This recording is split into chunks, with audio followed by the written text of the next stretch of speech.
TV Burp. After a rumour that Abby Titmuss might be single again, the boys from the Bill weren't wasting any time. Abby! Abby! Abby!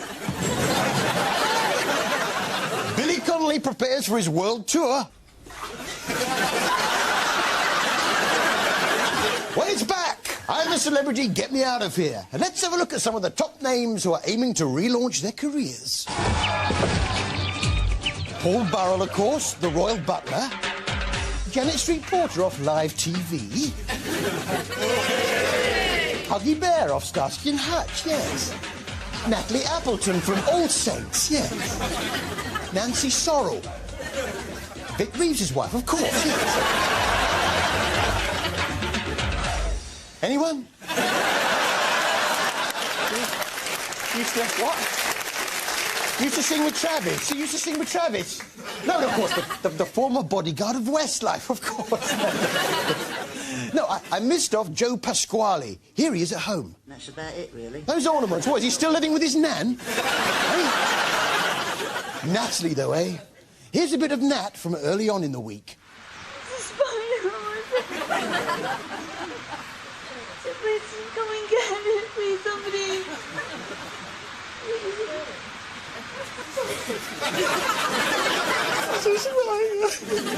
Yeah, she's just the sort of person you want with you in the trenches, isn't she, eh? A real team player. I can't do it! I can't do it! I can't do it! I can't do it! I've done it, yeah, I've done it. I want to do this so badly. You are doing it so badly, love. Natalie is, of course, married to the bloke out of The Prodigy who had that hit Smack My Bitch Up.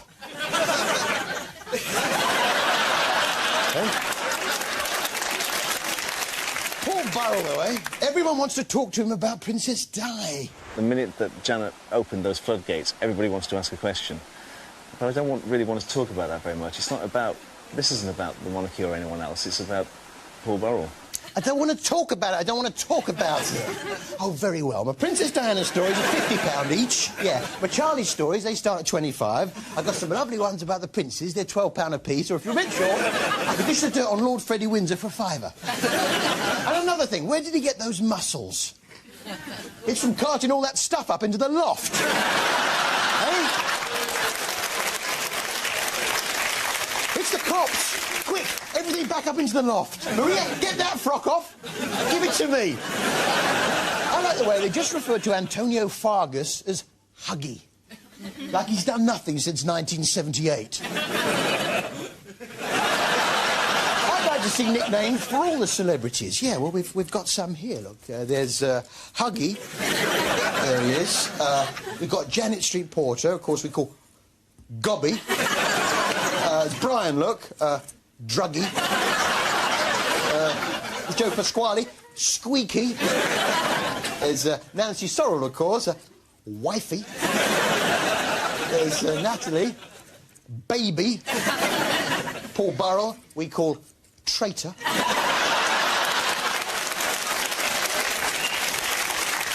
And finally, of course, Fran Cosgrave, of course. Yeah, not sure who he is. Was he the lead singer of Travis?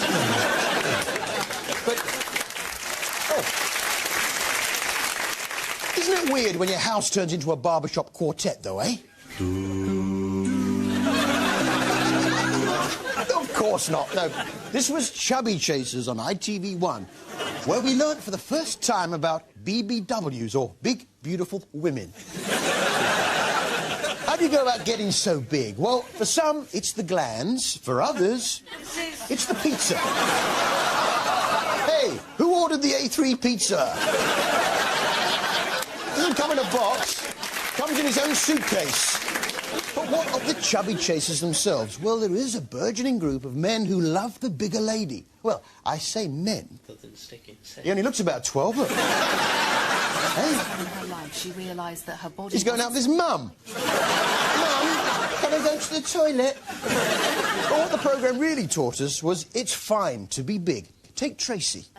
She's a big girl, and what's more, she's carrying it all on that one leg. Yeah. Yeah. Now, Tracy was out to prove that you can be big and still be attractive. She teamed up with another Tracy for a photo shoot. But how to tell them apart? This is little Tracy, size 6. And this is... Tracy. Little Tracy and, Tracy. Yes. The two Tracys together, though, they remind me of a famous double act. What's its name? You look like Morecambe and Wise. The Morecambe and Wise, that's it. See, Tracy's main beef is there's just no sexy clothes for the larger woman. Well, that's all about to change. There we have one of the basques. Very Tracy in. A cami top. French knickers. Wait a minute. I've seen those French knickers somewhere before.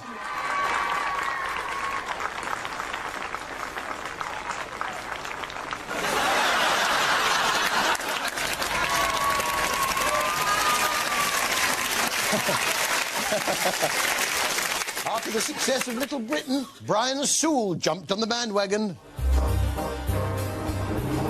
I'm a lady! This was Brian Sewell's Phantoms and Shadows, the story of Rolls-Royce cars, and he fancies himself as Brian. I am a great, noble, powerful machine. You're an annoying knob. He can talk about them, but can he drive them?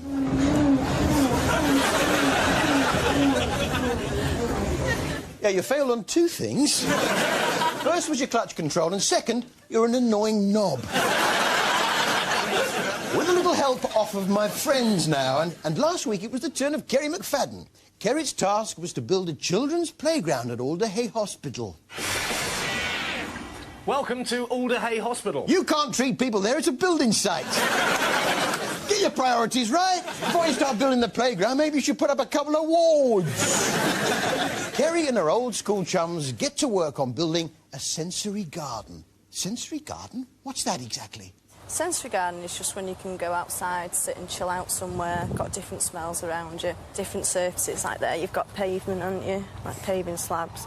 Then you've got grass and you've got different colours. Well, isn't that pretty much any garden? We had what I call a sensory garden last week on Wife Swap.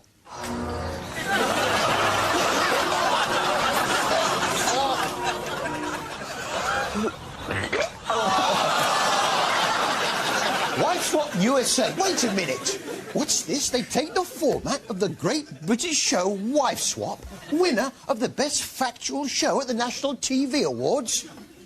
They take the nation's favourite factual programme, Wife Swap, flog it to the Yanks, and if that's not bad enough, they then broadcast it over here on Channel 4, the same channel that showed the British version. Yes, they do. And, of course, something as subtle as Wife Swap doesn't go over quite so well in America. No, so they had to yank it up a bit. Each week, from across America, two families are chosen. In the first week, the wives live by the rules of their new family, however different they may seem. Then, in the second week, the wives get to change everything. I like that yank treatment, yeah. I'd like to see it done to other British shows. They bring old stuff and have it valued. The stuff they bring may be worth big money and may change their lives. Or they may not wish to sell it, as it has overwhelming sentimental value. Antiques Roadshow. This week on Emmerdale, Emily revealed her fears. Right! Angel Rafferty's then! What's wrong? I'm a bit nervous around clowns. Then you're in the wrong show, love. Of course not, no. This was Emily's fear of clowns. Naturally, this very real problem was handled delicately by the Emmerdale writers. Coulrophobia? Yeah, but what? Fear of clowns. It's the makeup and the feet. Is that all? And the nose and the hat and the funny ring thing around the middle. Okay. And the way they squeeze into cars. There shouldn't be so many people in a car. I have nightmares. I'm in a car. Clowns are coming in. And I don't want them. Don't make me talk about it. I won't. If you've been affected by any of the issues in Emmerdale this week... Now, if you had a programme which followed the problem of binge drinking amongst Britain's population, what would you call it? That's right, Booze Britain, which followed two groups of people out on the booze. Andy tries to talk to the patient. How much have you had a drink this evening? Yeah, you might not have had much to drink, but you are only 8 inches tall. Oh, but the characters that inhabit Booze Britain. My friend's having a baby, right? And her boyfriend drinks Stella all the time, and guess what they're calling the baby? He liked to drink Stella, so what did she call the baby? The Artie? The Elizabeth? Stella. Stella, of course, sitting there expecting some sort of twist to the story. Then there was caterer to the boozed, something of a celebrity in the northeast, Burger Barry. Burger Barry has been dishing out hot food to late-night revellers for over 15 years, and he still loves it. It's the best job I've ever had in my whole entire life. Which begs the question, how many jobs have you had? Well, I've got his CV here. There he is.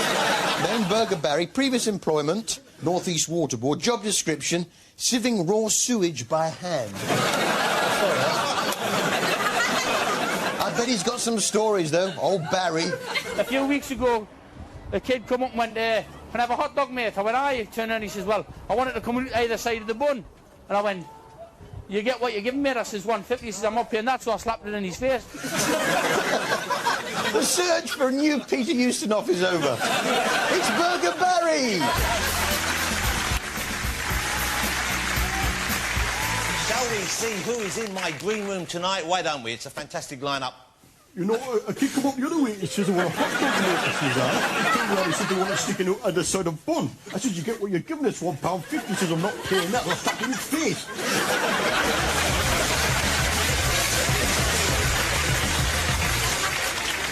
So, Burger Barry, you must have a lot of stories to tell. Oh, well, a few weeks ago, I kicked him up. He says, I want a hot dog, mate. I went, aye. He turned around, he says, I want it sticking out either side of bun. I said, you get what you're giving us, £1.50. He says, I'm not paying that. So I slapped in his face. Now, our next guest has been serving fast food to boozed-up Geordies for over 15 years. In the northeast, please welcome Burger Barry. What a real woman. Well, you didn't always sell burgers, did you? Well, no. I used to hand-sift sewage for the water board. I tell you, that was the second best job I'd had in my entire life. Right, OK. Now, you brought some of your fare, some of your food with you. Could you just, talk us through it, please? Yeah, well, that's like a burger. That's a burger, see, like that's got a burger in it. And that, that's a cheeseburger. It's like a burger, only it's got cheese in it. And that one there, that's a hot dog. Oh, I prefer mine, you know, sticking out at both ends.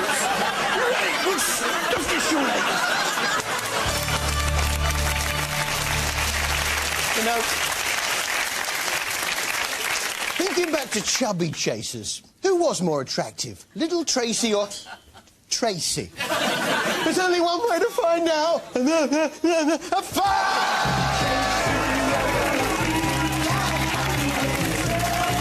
See you after the break. Go on, Tracy. Here we go.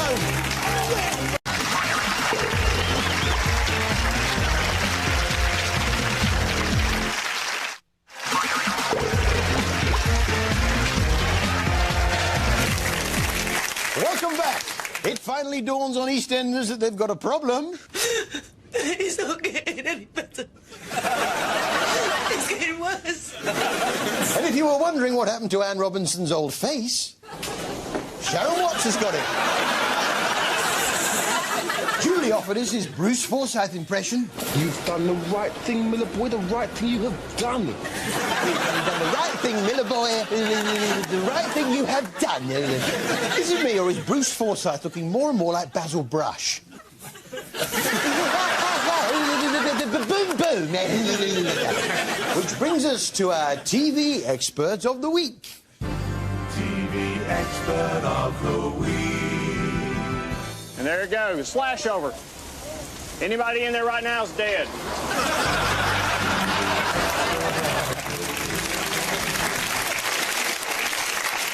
You know, sometimes you suspect that a friend has maybe had a little too much coffee. Telltale signs. Yeah, maybe go for the decaf next time. Huh? This was my favourite programme at the moment, Channel 4's The Haven, the story of Findhorn Centre for Alternative Lifestyles. And this was Daisy, head cook at the Haven's restaurant, who likes to dance whilst uttering life-affirming chants. Likes to dance and chant life-affirming messages. Yeah, I was a bit like that when I had scabies. I just couldn't seem to settle.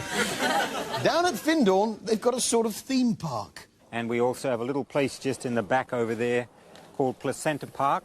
I bet that's a nice place for a picnic. Placenta Park. That's not the same as Centre Parks, is it? Yeah, stay off the water slide.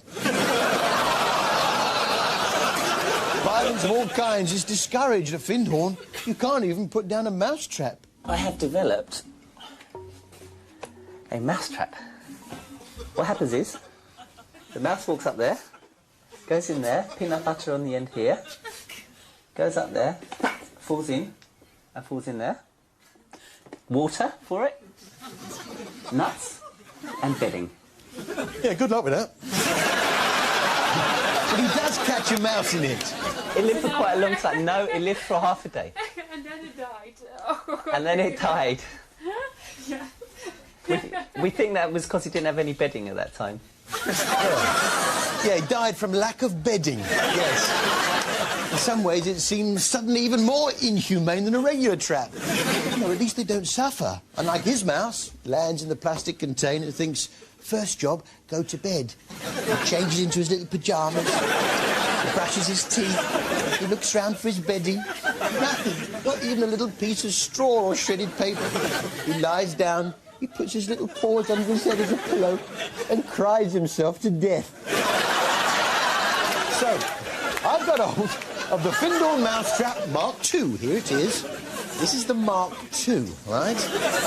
OK, so here's the main entrance hall. There we are, we saw that earlier. And that opens into the chill-out zone. There we are. The CD player. Playing mainly whale noises, that one. A few little scatter cushions, right? And then that leads along to the bedroom. There we are, it's the bedroom, double bed. A little Corby trouser press there. A mini bar, it's got lots of nice little pieces of cheese in it. There we are. And that leads to the ensuite facility.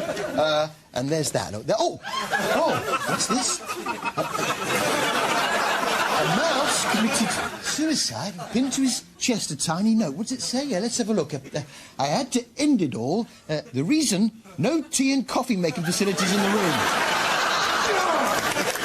Back to the drawing board. Coronation Street. And this week, Dev and Sunita had her mum and dad over for a quiet curry. So what were you two talking about? This and that. Of course, the problem with the curry, it's very nice on the night, but you pay for it the next day.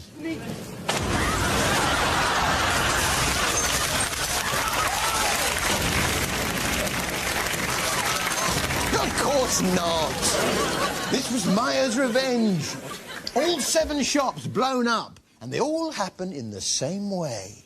Sunita, the alarm's going off at the airco shop. I'm going to have to go and check it out. Don't go being a hero. Listen, don't worry, darling. It's probably just a cat that's climbed in through a window or something. Alarm's going off. Fair enough. Might be a cat. Can they go over the shop then? Oh dear, it blows up. I mean, if the burglar alarm was to go off in another shop, maybe phone the fire brigade. Would you mind coming over? The alarm's gone off. The alarm's going off. Let's get down the shop. Might be a cat. But hats off to Sunita, who brought to the role a depth of expression that had hitherto remained hidden.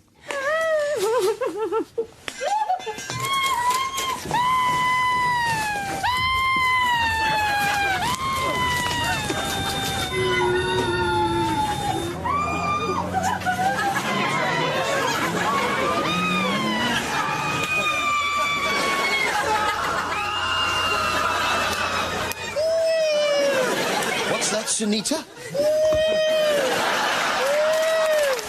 Hey, the corner shop's about to blow up. Better call the police. Nah, pop down there, it's probably a cat. Yeah. Of course, Maya wasn't too happy about Dev and Sunita walking away scot-free.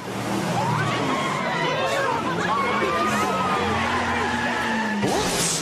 She crashes into a house, but she's still alive. That's a bit of luck. Oh! That must surely finish her off. But no, she's still alive. Here's what happens next.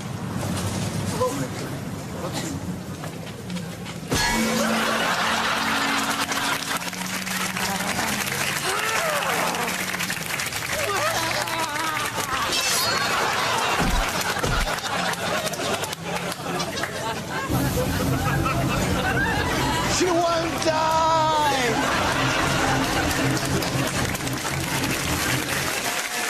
It was the last in the present series of Alan Titchmarsh's British Isles. More, please, BBC. And as it was the last episode, Alan felt he ought to give us a little lesson about how to look after this great country of ours. The British Isles are a special place. I mean, just look. We live in the most beautiful group of islands with a matchless variety of plants and animals and scenery. And whether your little landscape is down in the town or out in the open countryside, don't just sit there and look at it on the telly. Come out here. Smell it. Touch it. Feel it. Don't assume he hasn't got a telly. I mean, the country he describes, that's not the country I know. Roll it again, and let's make it a little more realistic. The British Isles are a special place.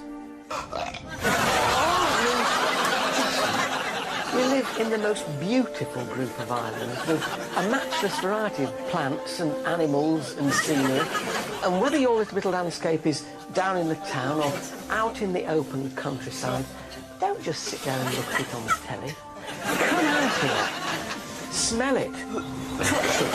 Feel it. Get up close to it and among it, and you'll learn to love it and to care for it. Yes! Well, that's all we've got time for. Good night.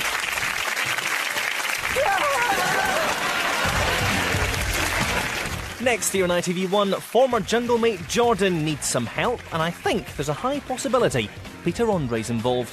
Over on ITV2, the build-up to tonight's live X Factor continues as we excess all areas. And on ITV3 next, the last in the series of Churchill.